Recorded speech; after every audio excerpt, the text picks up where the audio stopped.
Yesterday, when I got the invitation to join this webinar, I said immediately, yes. I'm sorry, but even without having in-depth knowledge of what was going to be discussed, but I know it was about Sudan.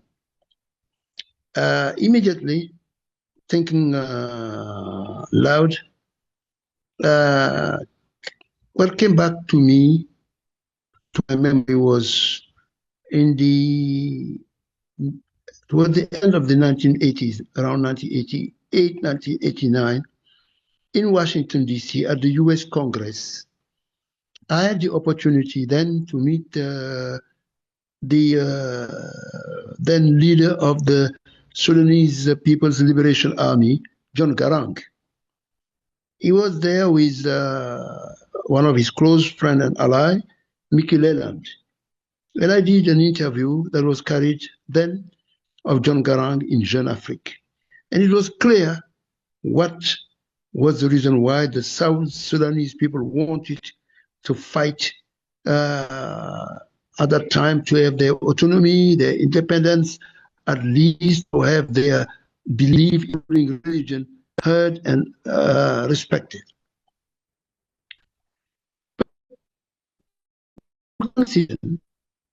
In Sudan, where more people have been killed than the time of the Garang era,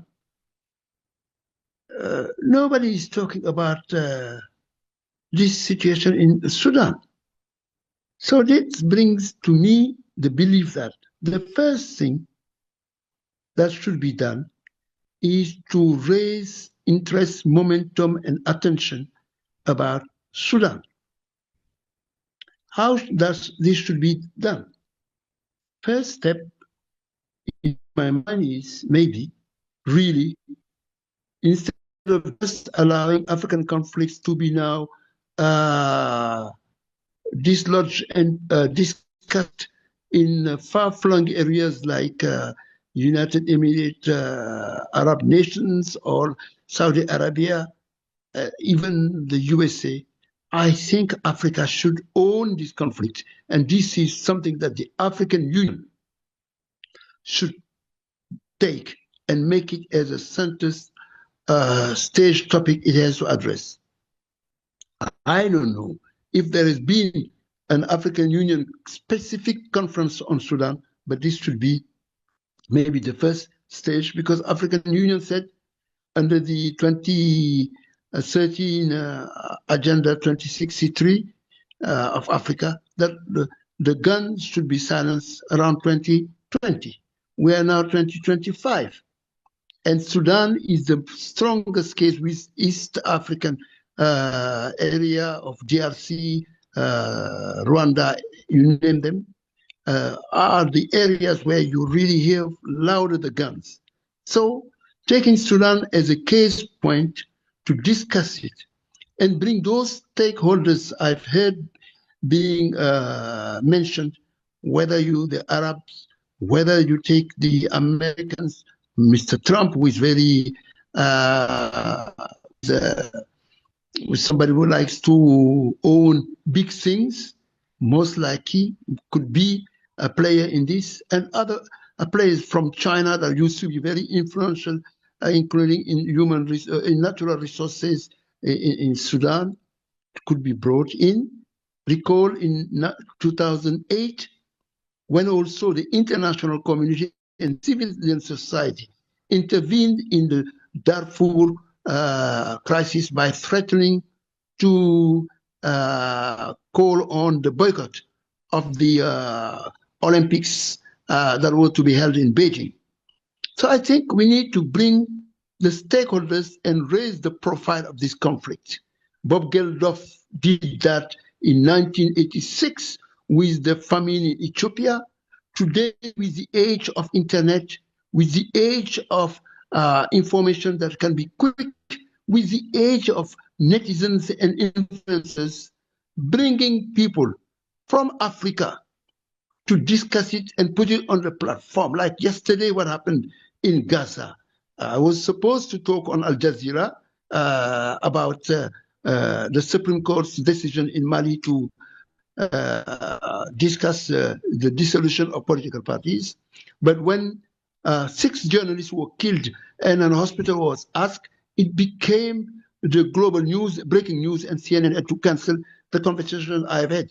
I know CNN wants to, Al Jazeera discuss a lot about Sudan, but there is an effort that needs to be done, of course, with the help of countries like Norway. I respect very much Norway as a key partner of Africa in good and bad times, to bring those influencers and civil societies to make sure that we bring this topic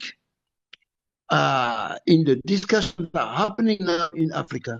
And this can be also somehow, if the African Union is really serious on the margin of the United Nations summit next month, and bringing, that would be easier to do that, players within the Trump administration and other international players with the help of Norway once more and the African Union, so that this thing becomes a conflict that Africa will own and promote. Last but not the least, Sudan is one thing, DRC is another, but the reality is that overall Africa, when it comes to rule of law and democracy.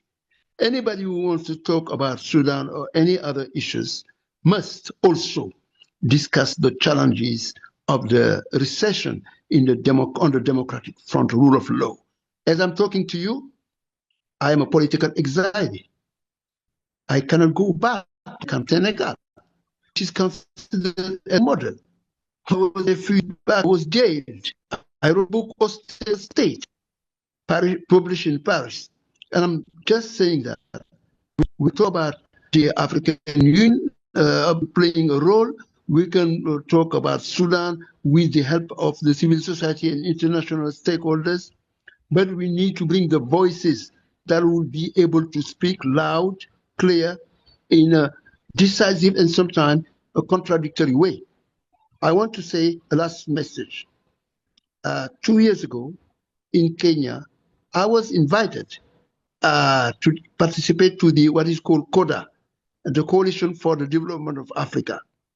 And we were with a group of influential people, 20 people, including the former vice president of Nigeria, academics, etc. But there was in the room also one gentleman whom I knew when he used to be at the UN Commission for Africa, Mr. Abdullah Hamdok, who became prime minister in Sudan when the conflict started. And I could see the person arrogant, unwilling to allow anybody whose thinking could be seen as iconoclastic like mine or other people. So if you ask way or any players that want to win, you should not allow those people to dictate the terms of the conversation. I thank you very much. I just spoke in a way that came to my mind, but I think Africans should own their own problem and not expect anybody else to fix it without themselves being totally involved and serious, rigorous about fixing them.